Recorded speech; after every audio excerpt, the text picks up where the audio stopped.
Pero mare, dito ako talaga naloloka. Ano sila? Ng makyu-makyu. Ay, aray ko!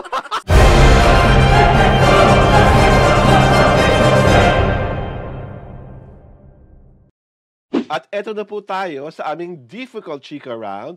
Ito po si Alwin Ignacio, the diva that you love. Siyempre pa, kasama ko ang pagkaganda-ganda kong kumare, si Kumaring Ultra Maldita. Hi, this is Alex Brosas. Ito po ang Taray na Talaking Showbiz Edition, The TT Show.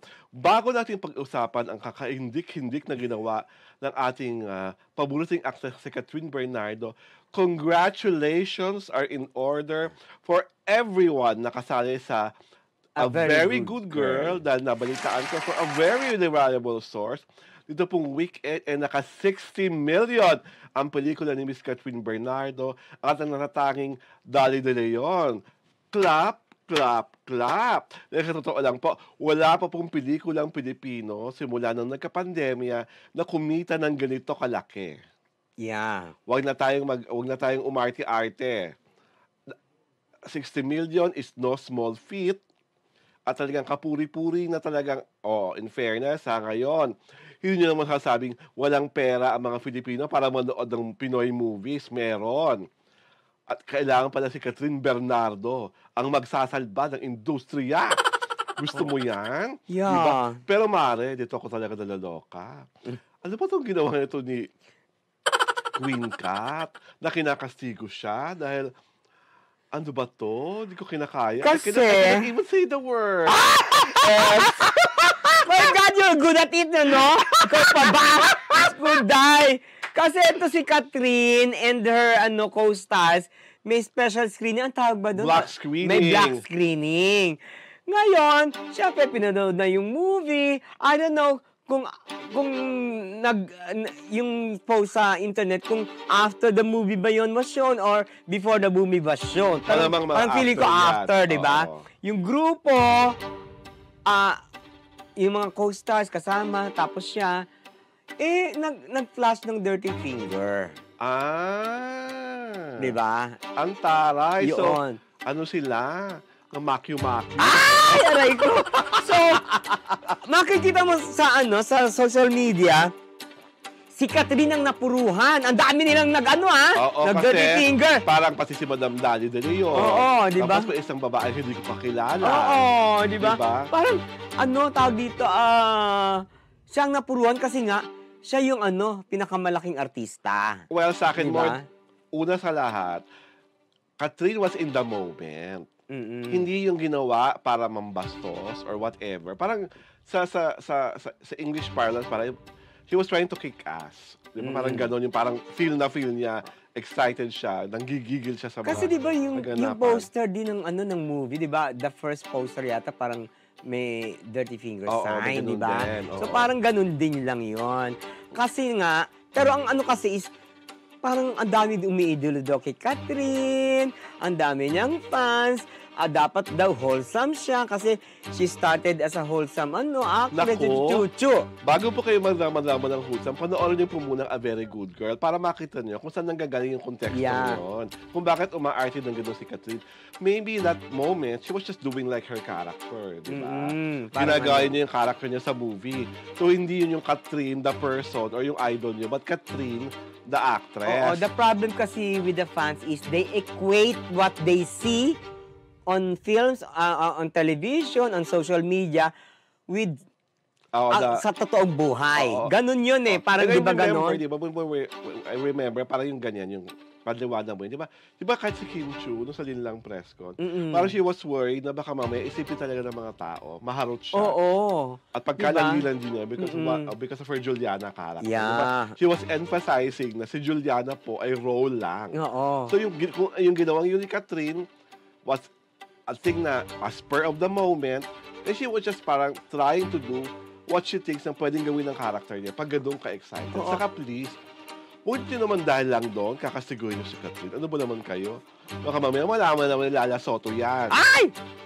Malaman naman ng kapisanan. Naku ano pakialam nila kung malaman nila, Lahat na lang gusto nilang pakialaman. Naku hindi nila pwedeng pakialaman yun, Out of na yun, wala silang doon, jurisdiction, Diyos ko, Day. At Di ito pa- lahat ng celebrities na nag-ano, di kasuhan nila, no? Diyos ko. Diyos ko, Day. And I was also able to talk personally to a very seasoned film reviewer na nirerespeto ko, si Ginoong Pablo Tariman.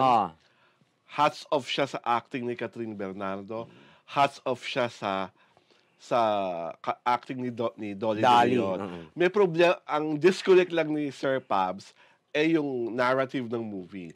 But as far as the acting is concerned, sabi niya talaga, top notch. Ano na to?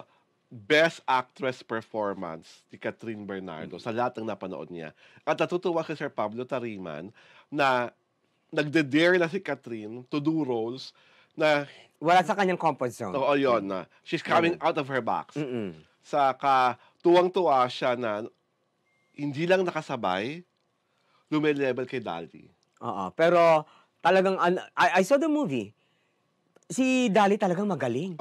Hindi, parang pag di ka on your toes, malalamon ka ng buhay. True. My God, iba siya, ibang klaseng actress. Sabi niya, to quote nga Sir Pablo Tariman, very theatrical daw si Dolly De Leon kung umarte. Alam mo talagang pinaghuhugutan niya. Alam mo, ang gusto kong mangyari, ang gusto kong magsagupa, silang dalawa ni Lord of Acting. Di ba laban? Yun ang level na level yun, te. Pag silang dalawa, dahil sabog ang screen. Dolly De Leon versus John Arcilla. Iba yun, dahil. That should be a moment, di ba? Iba yun, dahil. Of epic proportion. Talagang ano yun. Talagang pag silang dalawang nagsagupa, dahil, lulumain nila kung sino man yan, ano? But going back to Catherine Bernardo sa mga Macu moment, sobrang, again, hindi namin kinakandili si Catherine, pero please don't take it out of context. At saka, she did it inside the theater. Yes. Hindi naman siya nagkataon na kuna ng picture. Hindi naman siya nakipag-away at gumanon siya. Doon kayo magalit kung may kaaway siya. Nagganon siya. Di ba yun ang konteksto ng talagang magagalit kayo. Ano lang yun eh.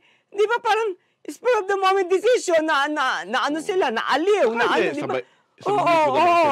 Isang grupo. Magalit kayo kung napaaway si Catherine, ganun niya yung mga kaaway niya. Yun, talagang yun. Nagmura-mura si Catherine ng PIP mo. Diba? Diba? Nagtodong-todo talaga. Nung kayo no? Hindi naman siya nakipag-away nung when she did it eh. It's all for a show. That's all there is to it. Ano ba? Saka, kayo naman, para namang hindi nyo ginagawa yun. Yung totoo, sa buong buhay nyo, mga netizen na nakakainis, na nagmamalinis, never po kayo na Macu.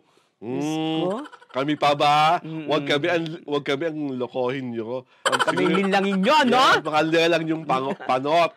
Naniniwala never yung ginawa yan, pero kami pa ba? My God. But again, congratulations to the team of A Very Good Girl. 60 million and 60 million. At I'm sure by another weekend, baka 100M na yan or more pa. Diba? At naway, maipalabas. Diba parang nasa Hollywood premiere sila ngayon? Today. As we tape this episode. And I heard also that Dolly De Leon is going to introduce Catherine Bernardo sa team niya nung Triangle of Sadness. Kasi parang gusto rin ni Catherine na makapag-penetrate sa Hollywood. Malay mo, it will be the start, di ba? Girl, pasok ka dyan. Congrats, Catherine! Congrats, Miss Dolly! At least, one of these days, pwede kayo kami bisitahin. Kaya nga, mag-subscribe po tayo sa aming YouTube channel, sa Diario to Radio TV channel, at i-follow nyo kami sa Facebook page para hindi kayo ma-eskupan. Ito po ang Vivo That You Love, si Alawan Ignacio. Kasama ko aking kumaring Ultra Maldita. Hi, it's Alex Brosas. Ito po ang Taraya ng Talakayan Show Presentation, The TT Show. Happy Sabado to all! Bye!